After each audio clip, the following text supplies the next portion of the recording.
यह एक सत्य और आंखों देखी घटना है। रमेश, जो कि मजदूरी का काम करता था, एक दिन वो पास के गांव में मजदूरी के लिए गया। काम खत्म होने के बाद वो शाम के समय अपने घर के लिए चल दिया। पर उस दिन अचानक से बारिश होने के कारण रमेश कुछ देर उसी गांव में रुक गया। फिर जब बारिश बंद हुई तो रमेश वापस अपने घर की तरफ चल दिया, मगर तब तक अंधेरा हो चुका था। जल्दी घर पहुंचने के चक्कर में रमेश ने खेतों के बीच बने रास्ते से जाने का निश्चय किया। काफ़ी समय चलने के बाद रमेश अपने गांव के नज़दीक आ चुका था। गांव में पहुंचने के लिए एक बगीचे से होके जाना पड़ता था। जैसे ही रमेश उस बगीचे में पहुंचा, वैसे ही उसे एक बच्चे की रोने की आवाज़ सुनाई दी। रमेश सोचा, इतनी रात को इस बगीचे में बच्चा कैसे आ सकता है। उसने बच्चे को ढूंढने के लिए इधर उधर देखा, पर कोई नहीं दिखा।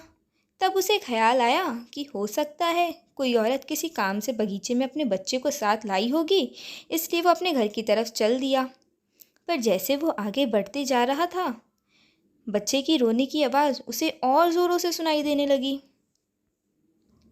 रमेश सोचा, इतनी रात को इस बगीचे में बच्चा कैसे आ सकता है।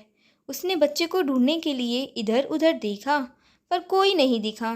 तब उसे ख्याल आया कि हो सकता है कोई औरत किसी काम से बगीचे में अपने बच्चे को साथ लाई होगी, इसलिए वो अपने घर की तरफ चल दिया।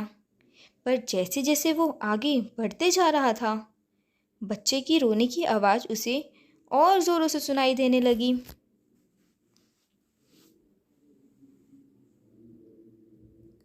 रमेश ने फिर सोचा, हो सकता है कि वो औरत किसी परेशानी में फंस गई होगी, मुझे मदद करनी चाहिए। फिर जिधर से आवाज़ आ रही थी, रमेश उधर ही जाने लगा। कुछ दूर पहुंच के उसने देखा कि एक 6-7 महीने का बच्चा एक पेड़ के नीचे लेटा हुआ है और वहीं रो रहा है। रमेश तुरंत उस लड़के के पास पहुंच गया और ज़ोर ज़ोर से आवाज़ देने लगा, कौन है यहाँ पे? किसका बच्चा है ये? मगर किसी ने आवाज़ नहीं दी। रमेश ने सोचा, शायद इसकी माँ यहीं आसपास कहीं बेहोश हो गई होगी, इसलिए बोल नहीं रही। फिर रमेश ने पूरे बगीचे को छान मारा, उससे वहाँ पे कोई भी नहीं दिखा। अब रमेश ने गुस्से में चिल्लाया, कौन यहाँ बच्चा रख के चला गया है? मगर किसी की आवाज़ नहीं आने के कारण रमेश ने वहीं रुकने का फैसला किया कि देखता हूँ यहाँ अपने छोटे से बच्चे को रख के कौन चला गया है। थोड़ी देर में तो आ ही जाएगा, फिर उसे डांटूंगा। मगर काफ़ी देर बीत जाने के बाद भी उस बच्चे को लेने के लिए वहाँ पे कोई नहीं आया।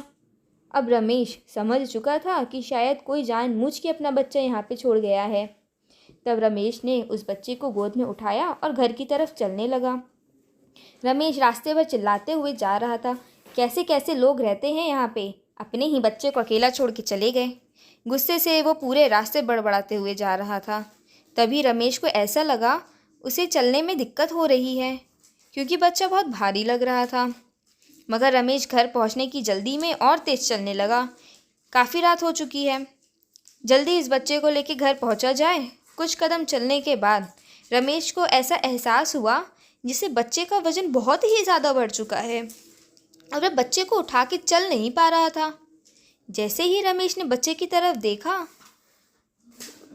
उसे बच्चे की एक आंख बाहर की ओर लटक रही थी और उसके पैर ज़मीन तक टच होने वाले ही थे और बच्चा रमेश को देख के हंस रहा था। रमेश इतना देखते ही डर के मारे उस बच्चे को फेंक दिया। फेंकने के बाद वो बच्चा ज़मीन पे नहीं गिरा, बल्कि ज़मीन से थोड़ा ऊपर ही लटकने लगा और ज़ोर ज़ोर से हंसते हुए बोला, क्या हुआ? मुझे अपने घर नहीं लेके जाएगा तू? पूछ रहा था ना कि किसका बच्चा हूँ। थोड़ा और देर गोद में उठा के रखता, तब बताता किसका बच्चा हुआ मैं। इतना सुनते ही रमेश वहाँ से तुरंत भागने लगा और अपने घर पहुँचा। मगर उसने ये बात किसी को नहीं बताई ताकि घर वाले भी ना डर जाएं। जैसे तैसे उसने खाना खाया और सोने लगा। अभी रमेश को हल्की नींद लगी ही थी कि फिर घर के बाहर उसे उस बच्चे के रोने की आवाज़ आने लगी। रमेश ने डर के मारे उठ गया। धीरे धीरे वो आवाज़ और तेज़ होने लगी। उसने अपने घर वालों को जगाया और सबको उस घटना के बारे में बताया। फिर उनसे कहा कि वो बच्चा अभी भी घर के बाहर रो रहा है, मगर बच्चे के रोने की आवाज़ किसी को नहीं सुनाई दे रही थी। वो आवाज़ बस रमेश को ही आ रही थी। उसके बाद रमेश के घर वालों ने गांव में ही एक बाबा को बुलाया, जिन्होंने रमेश का इलाज किया और उसके हाथों में धागे बांधे। जिसके बाद रमेश को उस बच्चे की रोने की आवाज़ आनी बंद हो गई। फिर रमेश उस रात आराम से सो पाया। दोस्तों, अगर आपको हमारी कहानी पसंद आई है, अगर आप आगे ऐसे ही और कहानियाँ सुनना चाहते हैं, तो दोस्तों आप हमारे चैनल को सब्सक्राइब करिएगा, वीडियो को लाइक करिएगा और बेल आइकन पे क्लिक करिएगा।